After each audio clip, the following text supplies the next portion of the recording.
আজকে ঘুরতে এসে দেখি যে কি একটা অবস্থা আকাশের অবস্থা কিন্তু একদমই খুবই খারাপ। আমার ডিউটির টাইম হয়ে গেছিল, এই কারণে আমি ডিউটিতে চলে গেলাম, গাড়িতে চেপে পড়েছি। আসসালামু আলাইকুম এভরিওয়ান, আপনারা সবাই কেমন আছেন? আশা করি আপনারা অনেক ভালো আছেন। আমি আল্লাহর মতো অনেক ভালো আছি। আজকে সোমবার, এই কারণে আজকে কিন্তু কাস্টমার অনেক হবে। তো আজকে সোমবারের যে পেপার থাকে এগুলো হচ্ছে ডিসকাউন্ট পেপার।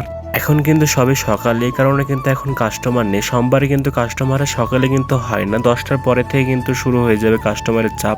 সোমবারে কিন্তু মার্কেটে শুধু ডিসকাউন্ট থাকে, সবজির ডিসকাউন্ট থাকে, অন্য কিছু কিন্তু ডিসকাউন্ট থাকে না। আমাকে এক কাস্টমার বললো যে আমার ভুট্টা লাগবে, এই কারণে আমি ভুট্টা তাকে ওজন করে দিচ্ছিলাম। তো যাই হোক, বস্তাতে অনেক ভুট্টা ছিল, তারপর ওজন করে দেওয়ার পরে আমি ভিডিও একটু ফটোশুট নিলাম। আমি ডিউটি শেষ করে রুমে চলে এসেছি। রুমে আসার পর আমার রান্নাঘরে এবং ঘর কিন্তু ক্লিন করা নাই। বালতির সাথে সাবুন নিয়ে নিয়েছি রুম ক্লিন করার জন্য। আমি কিন্তু একদম প্রস্তুত হয়ে গেছি। নিজেরা যেহেতু রুমে থাকে, এই কারণে আমাদেরকে কিন্তু রুমগুলো ভালোভাবে পরিষ্কার করে রাখতে হবে। আমরা যেহেতু এই প্রবাসে থাকি, আমাদেরকেই ক্লিন করতে হবে। কোনো কাজই কিন্তু ছোট নয়, সব কাজই কিন্তু বড় মনে করতে হবে আমাদেরকে।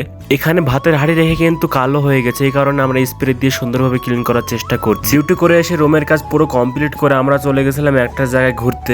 আজকে ঘুরতে এসে দেখি যে কি একটা অবস্থা আকাশের অবস্থা কিন্তু একদমই খুবই খারাপ। কিছুক্ষণের মধ্যে কিন্তু পানি আসতে পারে। একদমই কিন্তু পুরো কালা কালা হয়ে গেছে, একদমই অবস্থা খারাপ। ঠান্ডা ঠান্ডা ভিউ, তার মধ্যে কিন্তু আকাশ পুরো কালো হয়ে গেছে।